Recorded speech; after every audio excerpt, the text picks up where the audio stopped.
Hold on tight, 'cause you know tomorrow may not bring that same thing that you said last night. Woo! Every time I find a little peace of mind, I hold on tight, 'cause tomorrow may not bring the very same thing. No, no, no, said none of the right there.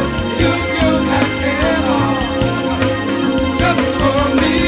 I'm so glad that you that care all, just for me.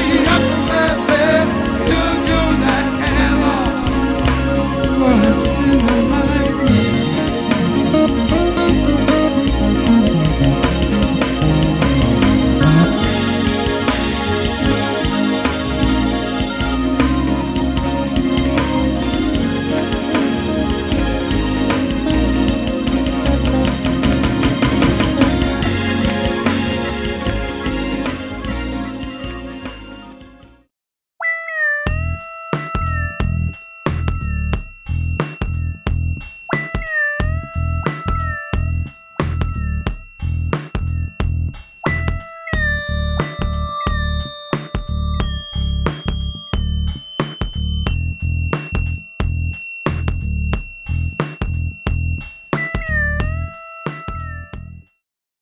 Well, hello, Sidney. How you doing? I'm doing great. How are you? I'm simply fantastic, and thank you for asking. I know you were here last year. I hmm know here you are back again. And this time, I guess we have another kind of a story like the last time. And I'm going to let you go on and tell your story, how you want to tell it. And if you don't mind, every now and then, I might want to interject. Is that okay with you? Yes. Okay, well, go for All right. Well, I ended up slipping back into my alcoholism from the last time we talked. And it was getting a lot worse, progressively worse. I wasn't taking care of myself, my bills. I wasn't caring or thinking about anything but myself. And I ended up without a place. And that was for a while. I was sleeping out of my car, in and out of hotels. All of my things were in storage. And the last situation that I was in, I did not leave on a good note at all. I didn't have any respect for the people, the property, everybody involved. And my life was just continuing to spiral downward rapidly. Well, let me ask you a question. Um, and I really mean this sincerely because, this is kind of close to me. You, your last testimony was about how God brought you out of this kind of situation. And I don't know if you really expressed about the alcoholism like you are now, because I really didn't, I heard it, but I didn't really see it. So while you talk about all the stuff you went through, you already been through something like that. So can you kind of touch on what would make you want to go back to that situation? I don't think that I wanted to necessarily. I just thought that I could be a functioning alcoholic. I thought that I could heal myself and that I didn't need any help. And it wasn't a want, it was more like I was doing it and I knew what my consequences would be, but I didn't expect it to get to the degree that it did. And it was kind of like I was just going day by day and more and more things were falling apart and I wasn't doing anything to save it. I hear what you're saying, and I'm not going to belabor it and harp on it too much, but these are things that, would help the people. It's like once you came out of a situation, Mm-hmm. and I guess I understand when you say you didn't want to, but you did. And you Mm-hmm. did it to a point to when you opened up your statements, you were talking about how you had a disregard for everything and everyone. Again, that was a lot of the first time. So this time you're going down, here you are going through these situations, and I mean, in a bad way. What made this time any different than the other time that God comes and saves you and spares you like he has? And don't get it wrong. Your father has stumbled a couple of times. And it's not about the fall, it's more about can you get up. But once you get up, are you up or are you just faking it? Are you just now because you're in this mood or this zone, now everything's clear because you done messed up so bad? What makes this any different?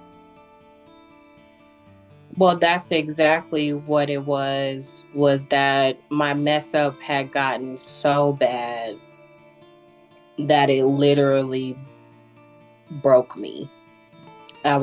My son was telling me he wasn't happy with me around me.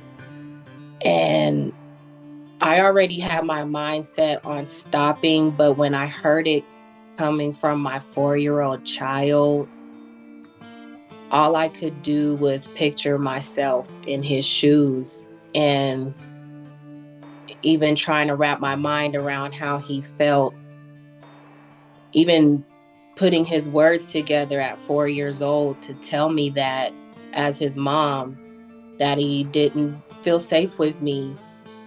And the situation that I was in, it was like I it was a huge possibility that I wasn't going to get back up. So it was kind of like I was brought down and then there was no room for me to get up. It was like, this is it. You really wrecked yourself this time. And I think that's where I had my paradigm shift right there because it was the feeling of knowing that I wasn't going to get away with it this time, that I wasn't going to be able to just get out of this situation and keep living my life. Like this time, I was really in trouble for real. And my son was in trouble. My whole livelihood was really in trouble at this point. Well, that's sad. But I know that we didn't hit about it. We didn't talked about it. Do you mind if we go on and get into your date of when everything turned around? I believe, my recollection, it was Juneteenth. What happened to you to where you knew that this was it? I was dating this guy at the time. He did a lot of the things that I did. We drank a lot together. Was not a respectable relationship at all. A lot of arguing, a lot of hostile all the time, 24/7. Him telling me that I'm overweight and that I'm smart, but I'm not that smart. And a lot of that going on. And we ended up getting into a domestic dispute, and he wasn't even supposed to be around me. But I wasn't even going to go to Juneteenth. I was going to sit in the house and finish my pint of vodka. But my cousin came from out of town and she came over and she saw how I was moping around and she was like, you need to get dressed and get out the house. You just sitting in here moping around. And so I did. And we went to Juneteenth. What you're talking about is your relationship. And the last time you were talking about this relationship with God. Now, here you go into this point with this relationship, kind of back in the same stuff you're coming out of. And you said that you and this young man or gentleman or whatever you want to call him, you said that you had a domestic dispute. Mm-hmm. In this domestic dispute, can you elaborate a little bit more on what happened on this domestic dispute? He was saying negative things about my son. And I asked him to stop and he wouldn't. He shattered my desk, my work desk that I have, so I don't have that anymore. There were a lot of things missing and damaged from the move, which is why I don't have a TV stand anymore. He shattered my back window out of my car, went inside my car, and tore up everything. There was everything that was in the glove department or the middle console was all over the car. He placed a liquor bottle under my tire so that when I backed up, I would go over the bottle and possibly pop my tire. And he also pointed his gun at me a few times that day. Hold up, hold up, hold up. Just tell me, did you call the police? I did call the police. Was there a report made? There was a report made and he was arrested. So by now, I've ran through my pint like I normally do, and we're getting ready to leave. And as I'm walking towards my car, he was released from jail and was on an ankle monitor and wasn't supposed to be anywhere near my house or my job. But as I'm going back to my car, Braden sees him because I saw him, but I was attempting to keep walking, and Braden ended up seeing him. And then from there, I gave him a hug. Whoa, whoa, whoa. When you gave Braden a hug? I gave my ex The a one hug. that broke your desk, drinking liquor with you, your baby telling you he's unhappy, called the police on him, pulled the gun on you, broke your window out, and now here you are because he got out of jail, giving him a hug. Yeah. Woo! Go ahead. So we're walking back to my car. I called my sister because she was with me at the time and asked her if Braden could stay the night with her. And I dropped him off, and I was supposed to come pick him up later that night, is how that went. So I was at my ex's mother's house and we were all talking and grilling. And he walked out the house first and I went behind him and his mother stopped me. And she told me that I was very beautiful and very smart and that he wasn't no good and that I needed to get away from him as quickly as I could before he ruined me, were her exact words. And so we get in the car on the way to get my son. And this white car comes out of nowhere and literally almost runs head on into my car. We both swerving. And then she just kept driving like nothing happened. So I rolled my window down and I was like, hey, you almost hit my car. And all I heard was her call me the B word. And I just was highly upset after that, just going off on her. And then we were in the McDonald's parking lot line. The cars almost hit, almost, close. But she went on by. Yeah. And then you, maybe because you had your little pint, whatever, you now, after everybody done went by, everybody's safe, you decide to say something to her. Now, Yeah, my question is, if you all are going by each other, how did you end up closer talking with her? because I had stopped my car and rolled my window down and was yelling at her through the window. And so, in all of that, I honestly did not see what he was doing because his bottom was sitting in the passenger seat window and the whole top half of his body was outside of the car. And I just saw their faces go like this. And then I drove off, and when he sat back down in the car, he kept closing his eyes and saying that she sprayed him with something. And then all of a sudden, my mouth started burning, and I said, I think she maced you. And so then he was like, I need some milk. Ask for some milk. I still just need a little bit of clarity here. When Mm-hmm. you pass by, the drivers are on this same side. Y'all looking at each other.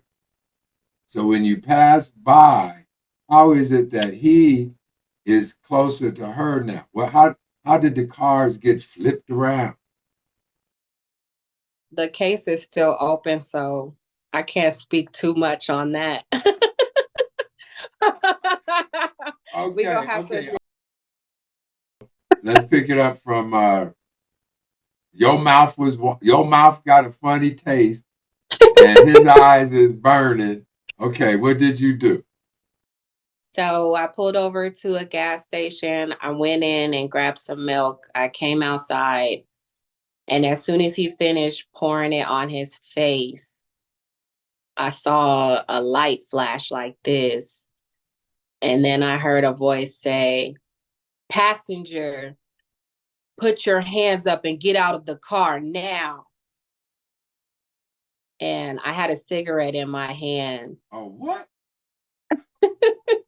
And I just put my hands out the window as well because from what I know, if a if someone of law enforcement is telling you to put your hands up, they more than likely have their weapons drawn, and I didn't want to get shot.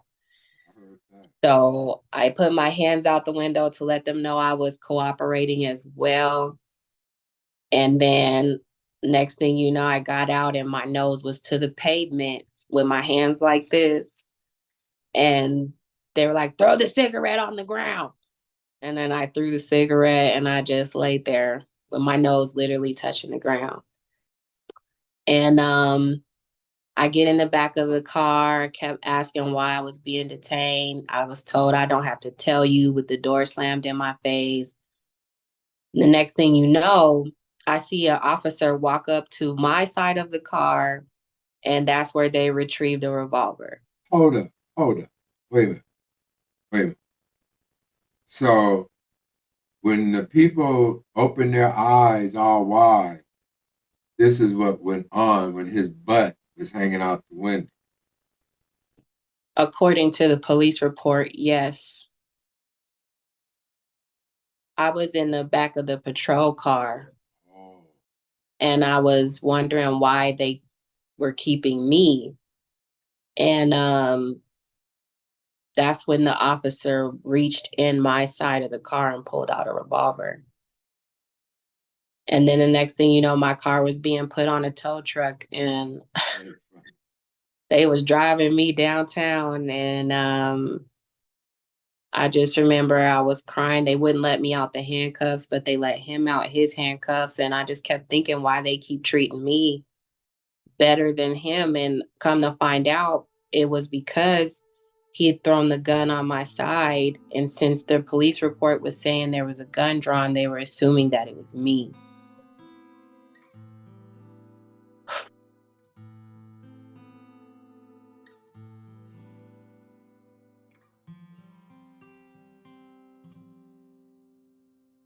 They They made me take my wig off. I had to take off my shoes, my socks, all of my jewelry. And then they put me in a holding cell because I was being irate. I was upset. I kept telling them that my handcuffs were too tight. They wouldn't loosen them. You mean to tell me you weren't quite comfortable? Right. Uh, yeah, I was very uncomfortable. And they put me in that holding cell with no socks and no shoes. And I was using the bathroom in front of people because it's an open space. So everybody, the guys, the girls can see you. And I was banging on the glass. I was screaming. And they left me there for almost 9 to 10 hours. I've been in the back of a police car before, but never have I been booked or anything like that. So it was like I was in there. And I remember looking at the clock. This is so crazy and foolish, but I literally remember looking at the clock and thinking, well, they got to have me out of here by 8 o'clock so I can clock in and go to work. Oh, yeah, that was real funny. Tell us about what happened while you was in there, handcuffed, no socks, going to the restroom in front of people, wig off your head, jewelry gone, being booked, baby at home, job you can't get to. Tell me what was going through your mind. Tell me the experience of what happened while you were now in jail. Well, at that point, I was still thinking that they were going to let me out in a couple of hours. And I finally, when I had calmed all the way down, I fell asleep about 3 times. And the third time, I just started crying, like I was weeping. And then one of the guards walks by and finally opens my cell and goes, because I've seen like 3 groups of people go back already and come in and go back. And so he goes, "What's the matter, Sidney?" And I said, I don't know what's going on. Nobody's talking to me. And he pulls this piece of paper off of my cell. And that's when he tells me what my charges were and that my bond was $50,000 and that they had to get a mouth swab because of the class felony that it was. They had to have my DNA on file and everything. So they let me out the cell. They took my picture. They took me back in this room. I had to take everything off in front of a female officer, down to my underwear, everything. And then they gave me a pair of pants, a shirt, and some socks. And that was my pair of pants, shirts, and socks the whole time I was, and a towel. And then they handed me this pillowcase kind of thing that was full of, and it had a cover in there. So it was a cover, a towel, and like the way they had it, it was like in a little baggie. And then I went back out where everybody else was sitting, not in my holding cell. And that's where they collected my DNA. They were asking me health questions, and I tried to make a call, but I didn't know how the phone worked. So I just hung it up. And this whole time, I have no phone because my phone was in my car. My car was towed. So I only remembered your number and my Auntie Angel's number, but I didn't know how a phone worked. So I just figured nobody was answering and hung it up. So my son's still at my sister's house. Nobody knows where I am. I got upstairs and the first thing I remember is the smell. And everything smelled like that. The food, the water, the people. It was just this smell. And as soon as I walked in there, the guard said, "Go up to your room." Like she didn't even give me, it was nothing like, "Oh, welcome to the Hotel Inn." Like none of that. It was like, "Yeah, go and get up in your room." And then I got in there and this girl was talking to me, and the guard yelled and said, "Close the door." And I closed the door, and that was the first time I heard how it sounded when it shuts, and it's so loud. It like literally made me jump every time I heard it close. And I went to go see a judge, and everybody else who had like lighter stuff going on, they let them go on a PR bond. And then I was sitting behind with people with the more serious cases. And I talked to the attorney, and she didn't tell me what she was going to say, but she went before the judge and said she read the whole police report. And so in the police report, they were trying to charge me with felony menacing and vehicular assault.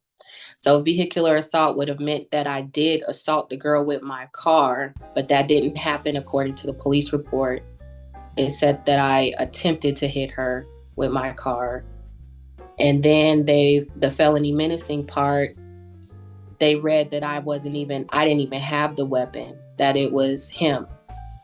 And so the judge was getting ready. Even the judge was like, well, this doesn't make sense. If she didn't hit her, then that's not vehicular assault. And if she didn't have the gun, then why are you guys charging her with felony menacing? And that's when the prosecutor stands up and says, well, because he was getting ready to let me go. And then the prosecutor was like, well, she technically tried to hit her with her vehicle, and that is still a criminal offense.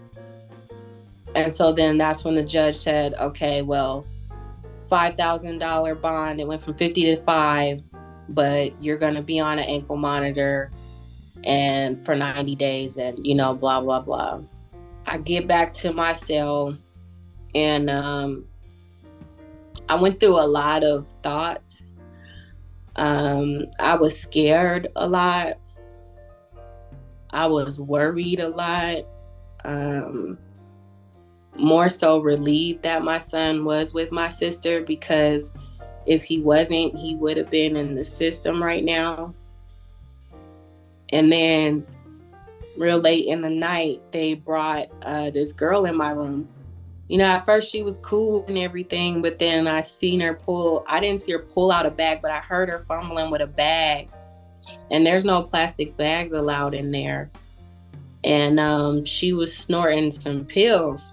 And then she told me, she said, this is my last one. After this, I'm going to start withdrawing. And I was like, okay. And she's like, have you ever been around somebody who's withdrawing? And I'm thinking, withdrawing off some weed or something. So I'm like, yeah, you gonna be sweating and hot and cold or whatever. Do you think, I didn't know the severity of withdrawing from an actual like heroin, which is what she was on. It was all night of her being sick and clogged the toilet up so bad it wouldn't flush. She stripped all the way down to her panties. There was cups all over the place. There was water all over the place. She was throwing up all over the place. There was food that she didn't eat that she was tossing around the room. She kept banging on the door, screaming at the top of her lungs. And then the guard comes by, and she's like, can you let me out? I'm having a withdrawal. And the guard literally is about to open the door. And then this girl started cussing at her and calling out her names. And the guard said, well, forget it. Because the guards don't have no remorse for you in that place at all. Like, none. You wanted to be treated a little nicer. You wanted to have some respect that I'm in prison here for menacing assault, caught with a gun and things. And I want you all to treat me a little nicer. I want you all to know that I'm a human being. Is that what you're saying? That's what I was saying. And I forgot to mention too that I thought I was being released, and then they slipped some paperwork under my cell while I was asleep. And then I found out that I actually had to stay and actually do the time or be bonded out. And so the girl is sick, the room is stinking, she's stinking. And so I told the guard, and I had to use the restroom so bad. So the same guard is coming by my cell. And I looked at her, I stopped her, I tapped on the glass, and she opens the door and she goes, did you knock? And I said, yes. I said, ma'am, I said, I really have to go to the bathroom. And I looked behind me and I said, can you please let me use another restroom? I can't even use this one. And she said, come on. And so she opened the cell door downstairs. And so as I'm sitting down there using the bathroom, I'm trying to think how I can get up out that room. So I walked back up to her and I said, ma'am, I cannot breathe in all that fecal matter. And she kind of smirked like she wanted to laugh. And I said, can you please move my room? And she looked at me for a minute and she said, go get your stuff. And I was running up them stairs. And I was grabbing my stuff so fast, my little towel and they don't even give you a pillow, man. And my little blanket. And I went down in my room and I managed to get some sleep. Because like I said, this girl was doing this all night until the early morning. And so when I wake up, this beautiful lady walks in. Hair all down her back. She smells nice. She looks nice. And within 5 minutes of us talking, we're both crying because she just so happened to be an advocate for women who drink and have drinking problems and dealing with abusive relationships, and has been doing it for over 20 years. Was sober for over 20 years, and then went out to dinner one night and decided, oh, I can handle a margarita. And now she was back into her alcoholism as well, and ended up being arrested behind something that happened that probably was motivated by liquor. But her situation wasn't that serious, so they were letting her go on a PR. So when she came back from the judge, I remember her telling me, she said, baby, I've seen so many young ladies your age die because they won't stop. She said, I've been doing this for 20 years. I've been to so many funerals. First, you do the groups, which I had already been to AA meetings. She said, the second thing is then you go to jail. And if jail doesn't stop you, you're going to die. The third stage is death. There is no other stage after that.